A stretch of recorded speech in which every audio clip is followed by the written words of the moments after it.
semakin banyak data pendukung yang kita miliki, sehingga dari tim pewawancara itu tidak perlu bertanya terlalu banyak gitu, karena kita sudah punya buktinya. Sudah punya bukti, jadi lebih baik.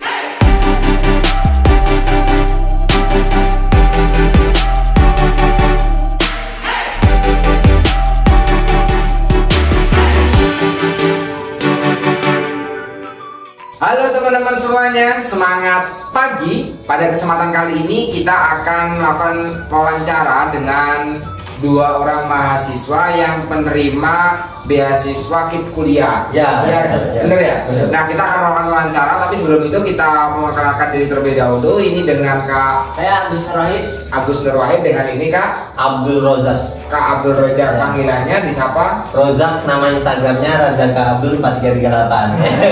Abdul 4338. Ya. Kalau Kak Agus? Kalau saya Agus Nurwahid _11. Agus 11. Nah, ini teman-teman kalau misalnya pengen tanya lebih lanjut, pertanyaan-pertanyaan yang belum terjawab bisa langsung di Instagram mereka berdua ya, sahabat saya ini gitu. Nah, kita mungkin langsung saja ya Kak Agus dan Kak Rojak gitu. Kita akan langsung tanya terkait dengan beasiswa KIP kuliah. Beasiswa KIP kuliah itu apa sih sebenarnya? Mungkin Kak Agus terlebih dahulu. Kalau dari saya, beasiswa KIP kuliah atau Kartu Indonesia Pintar Kuliah merupakan salah satu program dari pemerintah yang mulanya namanya itu bidik misi ya kayaknya. Iya, benar. Gitu. Itu diambil dari dana memang dari pemerintah untuk membantu siswa yang miskin dan berprestasi gitu. Miskin dan berprestasi. Tapi kalau misalnya miskin aja nggak berprestasi, nggak masuk, nggak mendapatkan beasiswa KIP kuliah. Tapi kalau berprestasi aja tapi nggak miskin juga nggak masuk. Tidak masuk juga. Jadi ada syarat-syarat tertentu ya. Kalau syarat-syaratnya apa aja Kak kalau untuk sekarang? Kalau sekarang itu, jadi saya kan agak jauh berbeda ya. Kalau saya angkatan 2018 masuk itu menggunakan KIP kuliah di salah satu perguruan terbaik di Lampung. Ya, di wilayah itu syaratnya yang pertama untuk sekarang mempunyai kartu Indonesia Pintar atau rekomendasi dari dinas sosial ya Kak. Juga yang kayak foto rumah tampak depan, belakang, juga kamar tidur itu jadi syarat. Lalu juga ada prestasi ya, itu poin-poin penting persyaratannya. Dan juga misalkan kayak SMK motor itu ditanya, lalu juga pajak penghasilan, lalu penghasilan dari orang tua, ayah dan ibu itu salah satu persyaratan dari KIP kuliah loh saat ini untuk tahun yang terbaru seperti itu. Jadi ada rekomendasi dari dinas sosial ya? Ya, benar. Ya. Nah, kalau prestasinya kisaran nasional, lokal atau internasional? Jadi kalau misalkan itu bebas antar sekolah, kabupaten, nasional ataupun internasional. Jadi semakin kita mendapatkan prestasi lebih tinggi, misalkan di nasional ataupun internasional, itu akan menjadi sebuah nilai plus dari kita, akan membuka lebar kita untuk mendapatkan KIP kuliah tersebut seperti itu. Nah, itu gambaran terkait dengan beasiswa KIP kuliah Ya, dulu benar. namanya bidik misi. Ya. Nah, ini kita langsung aja mungkin untuk praktek wawancara ya. Biasanya setelah lolos pemberkasan, lolos diterima di kampus tujuan, itu ada namanya wawancara ya. Nah, untuk wawancara ini kira-kira apa aja kalau menurut pengalaman Kak Agus dulu biasanya yang ditanyakan? Kalau untuk saya sendiri, untuk wawancara itu kan sebetulnya untuk memastikan data yang kita upload ataupun kita kirimkan itu sesuai, benar atau tidak gitu. Ya. Jadi yang ditanyakan ya mungkin seperti organisasi yang diikuti apa, buktinya apa gitu. Berarti saya bertanya organisasi yang diikuti apa aja dulu waktu SMA gitu. Ya, organisasi seperti itu. Sama buktinya. Sama buktinya. Jadi jawaban kira-kira gimana kalau Kak Agus dulu?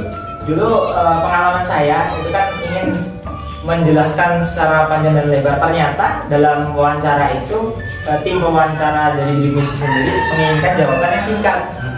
Yang singkat, yang apa yang ditanyakan itu saja yang dijawab. Dan saya ditanyakan ikut apa saja, OSIS, ROHIS, Pramuka dan lain sebagainya. Mana buktinya ini gitu. Jadi semakin banyak data pendukung yang kita miliki, sehingga dari tim pewawancara itu tidak perlu bertanya terlalu banyak gitu, karena kita sudah punya buktinya. Sudah punya bukti, jadi lebih baik kita punya buktinya ya. Ya betul. Punya bukti untuk kepengurusannya itu ya, misalnya SK atau sertifikat gitu ya. Ditanya jabatannya juga nggak? Jabatan ya betul. Ditanya jabatannya. Kalau Kak Rojak pertanyaan ditanyakan apa? Yang pertanyaannya, yang pertama ayahnya kerjanya apa, terus saya jawabnya wira swasta dulu. 1 bulan misalkan berapa gitu ditanya oleh pewawancara. 1 bulan berapa penghasilan? Ya, orang tua.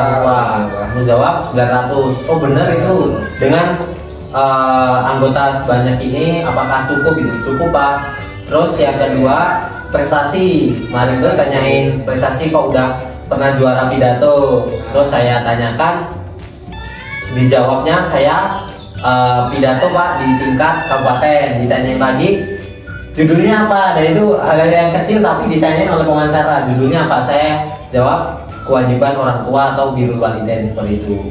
Kewajiban orang tua atau birrul walidain. Ya, itu pertanyaannya. Kalau Kak Agus pertanyaan lagi ada nggak? Kalau saya pertanyaan, Kalau penghasilan orang tua tanyakan juga.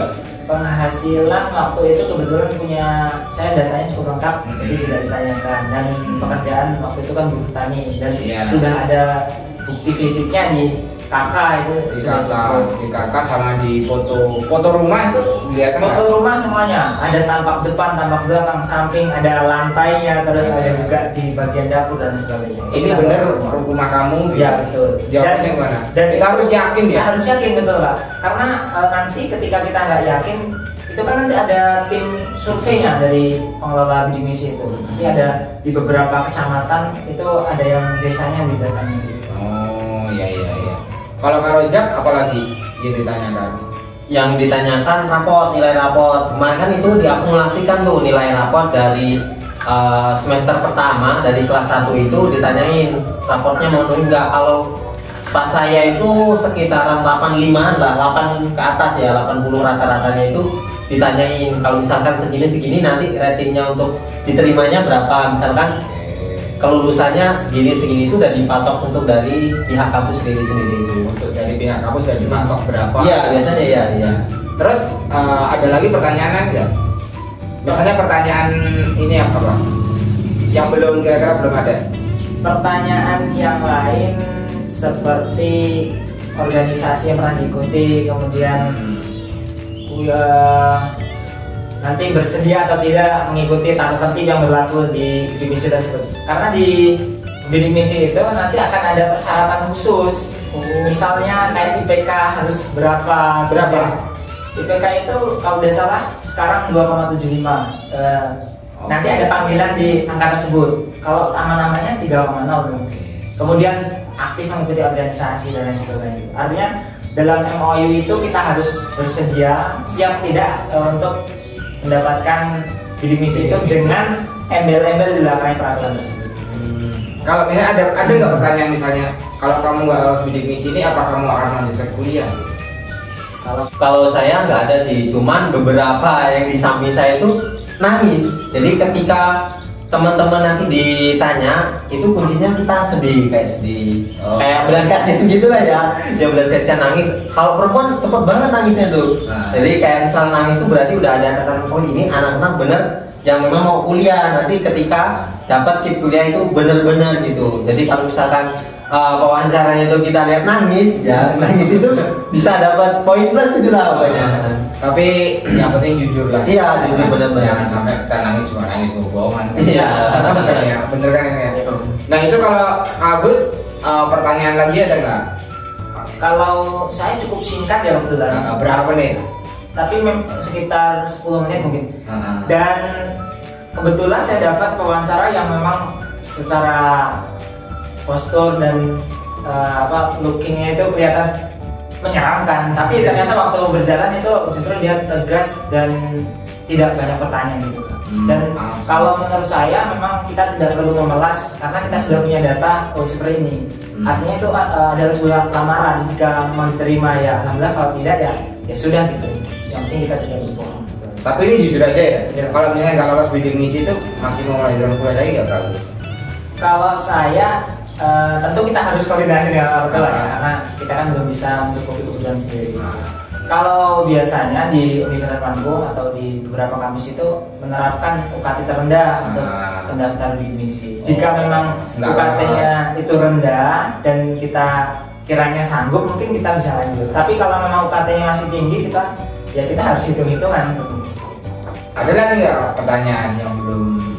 Cukup sih kalau sarannya jangan manipulasi data, karena pas angkatan saya itu ada yang manipulasi data. Nah ketika itu dia diputus untuk dapat bidik misi gitu. Karena beberapa kali nggak semuanya itu didatangin ke rumahnya ya, ada beberapa aja yang didatangin ke rumahnya gitu.